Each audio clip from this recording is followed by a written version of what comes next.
Hi there. I'm here today talking with Tammy about Step Into Mystery, and she's going to talk to the reps a little bit about how to get started and what it takes to be a success with Step Into Mystery as a sales rep. So Tammy, what would you say is the biggest thing if let's say you're just starting out, you're a new sales rep, you're just starting out, how would you get started? That always is the place where people kind of flounder. That is always the place where people flounder, and honestly, the best thing to do is spend a good day trying to make sure that you understand what the product is. But then you need to just pick up the phone. The more you talk to people, and the more you try to explain what the product is to people, the more you're going to understand where you're missing. Where the holes in your education are. It's the same thing if you're trying to teach somebody something. You can't teach somebody how to use a cell phone unless you know how to use the cell phone. But you don't sit there and learn everything about the cell phone because that's just pointless. You don't need to know every little detail about it. So the most important thing is just picking up the phone. Getting on the phone and talking to people and trying to call people and trying to see if who you can talk into it and who you can't talk into it. What would you say are some of the advantages of being a rep for Step Into Mystery? What do you like about it? One of the things I like about it is that I get to go to all the events. All the events that I set up, I get to go to them. They're a ton of fun. I love setting them up. I think it's a great way to spend my Friday and Saturday night. I have a tendency to kind of not want to go to the bar scene and everything else. So it's just a really fun way for me to meet new people and for me to get to go to all of these events. And basically, I'm getting paid to do it. So it's a lot of fun for me. What do you think what's your favorite kind of event? I like the events the best. They're definitely my favorite. When you go to the wineries and you set up the, where people get the character parts and everything else. So we've done them at breweries and even setting it up for businesses as like a team building. I like it when people have the different characters. I think it's a lot of fun. And sometimes, I was a little afraid that I wasn't going to be very good at it myself. So it was really fun watching other people. But every once in a while, there's an event that I set up that somebody doesn't show up, and that character is a key character, and they need to be done. And so I have to jump in and be that person and keep the game going. It's really, really a lot of fun. So those are definitely my favorite. And then, the games of Clue, those are a lot of fun as well, but I really like the interaction of Step Into Mystery with the events. I think one of the most creative thing about being a Step Into Mystery rep is that you can sort of be your own boss, and the fact that you can focus on a lot of different things and you can think outside the box as far as how to apply these events to other types of businesses. Yeah, no, that's really a lot of fun.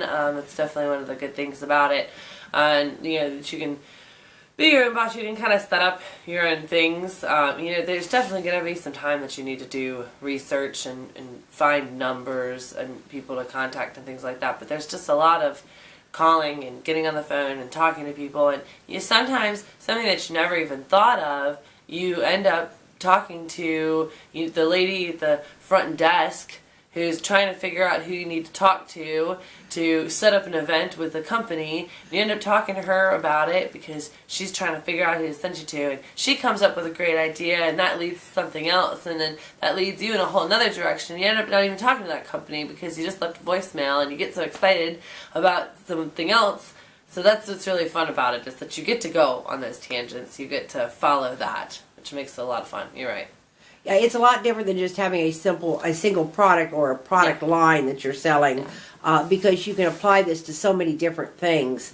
It's easy to find different ways to apply this. And the other thing that I really like about it is that you can change it up on a daily basis. So some days I call wineries and breweries and companies about events, and I try to push that. And then I do a lot of the fundraising, so I call a lot of nonprofit organizations and trying to get them and help them and talk to them about getting businesses in their community. And then I'll call schools, trying to get in with them. So then boom, that's Monday, Tuesday, Wednesday. I've done 3 different things. It's like I have 3 different jobs, so it's never boring, which is also a really nice thing about it. So if I'm a new rep, and is it difficult for me to talk to these people? What's the most important thing I have to remember? Oh, Well, the most important thing that you have to remember, I would say, is not saying is making sure to not fill the space when you're not quite sure what you need to say. There's nothing wrong with pausing. Just like I did in that example, there's nothing wrong with stopping and getting your thoughts together, especially when you're on the phone and things like that. People aren't going to get frustrated with you. You don't have to be rambling. You don't have to be fast. In fact, oftentimes when you're stopping and you're pausing and you're thinking about what you're saying, the person on the other end is going to hear you better because you're not running through it very fast. It's not something that you've written down. You're not reading it. You're using your mind and you're trying to figure out how to put it with them. So I would say, the kind of the most important thing is not putting in all those filler words that make it very hard to understand what you're saying. Beyond that, just getting out there and doing it. The more you do it, the more you call, the more comfortable you get, the better it is, and everything else. Would you say this is a hard product to sell? I don't find it to be a hard product at all. Sometimes it's hard for people to understand exactly what the product is, so I try to break it down, make it a little bit easier. Once you can get them to understand exactly what the product is, it sells itself.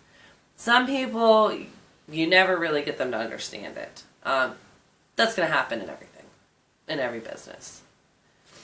Would you say that, and of course, obviously you're going to have to find the correct decision maker. Right. Because you don't want to spend your time talking to somebody who is so far down the chain, and then they're going to have to pass it up, and it's going to get ruined by the time you get to the right person. Yes.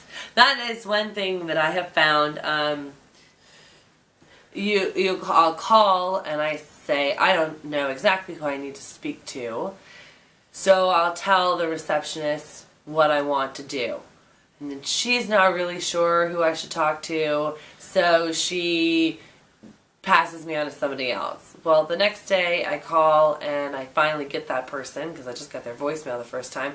And you have to make sure that you keep going up the rungs, that you keep going through, that you keep explaining it, that you keep trying to get to that correct person. But the more you explain it to these people who aren't necessarily important, the better you get at it. So don't be afraid to explain to the secretary, whoever answers the phone, what you're doing and what your product is, and trying to get her to understand it. Because if you can get her excited about it, she's going to be more likely to help you. If she's just trying to get rid of you, then she's just going to put you in a voicemail box somewhere. So make sure, too, that you're calling those companies over and over and over again until you get to the correct person. But also use her as practice. That's good advice. Yeah. That any practice that you can get, because Exactly. the more enthusiastic, the more you understand your product, the better and the easier it is. The other thing you have to remember, I think, is that it's a two-edged sword. That this is something completely different. That this is Right. because in one case we're the only game in town that's doing it, and in the other case We're the only people doing it. Yes, it makes it hard to describe it to people because there isn't an example. There isn't a don't you wish that this was here. There isn't a model to go off of. You can't say, well, it's a lot like this. Saying that it's like Clue is kind of the best we've come up with, and so that does make it a little bit hard. But I think it makes it easier for people to get excited about. my favorite thing when I talk to people is when they go, "Oh yes, I've been to one of those." I love that. I do. I really love that. I'm like, really? Where? Tell me more about it. And that's the other thing too, is when they do that, don't blow that person off. Don't say, oh, well, they've already done this, and hang up the phone. Don't go, they're just blowing me off. Engage that person.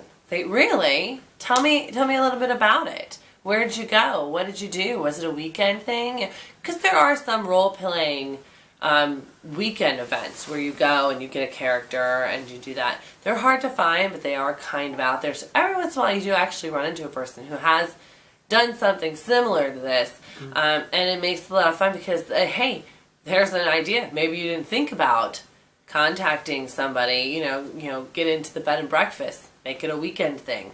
That's a whole nother thing for Thursday, making a new job.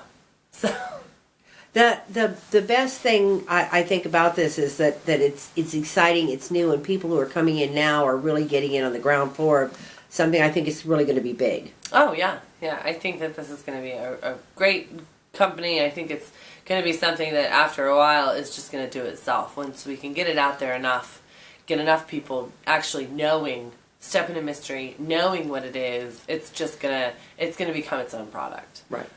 So yeah, I think that's really gonna make it a lot of fun. That brings me to another point, is that one thing that we don't do enough of with our salespeople is for them to tweet about it, for them to use their social media, for them to put things on Facebook. I just got a new job. For them to use their LinkedIn connection saying, ask me about what this is. It's a lot of fun. Tell me more about it. Right. And that is something that I found, I do try to use Facebook as my, devil of choice. And I try to get in there, and you still try to keep it compact and small so people don't have to click the read more. You want to get their, get it kind of in their face. And it's hard to use those buzzwords that's going to attract their attention, and is going to lead them to asking you more about it. So I think it's a lot of fun because I like to put them up there and see kind of how many people I can get to comment and figure out the best way to get people to comment on something, to get people interested in it and stuff like that. So yeah, no, it's really important to use those social media outlets to help you.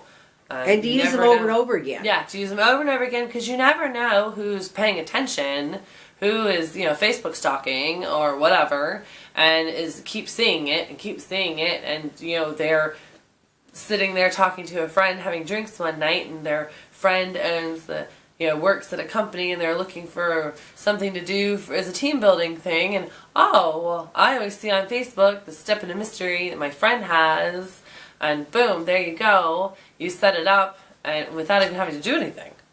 Well, and the other thing I think is funny is this weekend I ran into someone who had read about a posting on somebody else's Facebook. And I said something about Step Into Mystery, and she said, I've heard about that, and I really want to go to one of those. And I told her when our next one was, and she's all excited. She's coming. So the more that's out there, and don't just post it once and forget about it. Continuously use your Twitter over and over again, your LinkedIn, your, whatever type of social media you are comfortable with. And you want to encourage the people that come to your events when you set up an event and everything else. You really want to encourage them to tag Step Into Mystery. That's a big thing that, it didn't happen unless you put it on Facebook. So make sure that everybody knows that Step Into Mystery happened. Make sure that they're tagging us, that they're taking pictures, that they're, letting people know that Step Into Mystery, an event just happened and you missed it. Yeah, it's a matter of, it's almost being a sales rep for Step Into Mystery is almost like having your own business, and the fact that you do the marketing. You don't have to do any of the accounting. You don't have to do any of the producing, the marketing material. You don't have to do any of the bad stuff, or the boring stuff, I should say. But you do get a chance to do the creative side. This is definitely a job for a creative person. It is. It is definitely a job for a creative person. It's definitely a job for a motivated person. If you're not getting off the sofa, turning off the TV, and working, then then this isn't gonna be good for you. But if you're a person who can do that and sit at your desk at home, then this is something that is great, because you can get a lot done in a small amount of hours and still have time to do what you want to do. And still have the extra time, which is what people love about working from home. So yeah, it's really a great company. Well, thank you very much. I've enjoyed talking to you today. Oh, I've enjoyed it too. Thank you.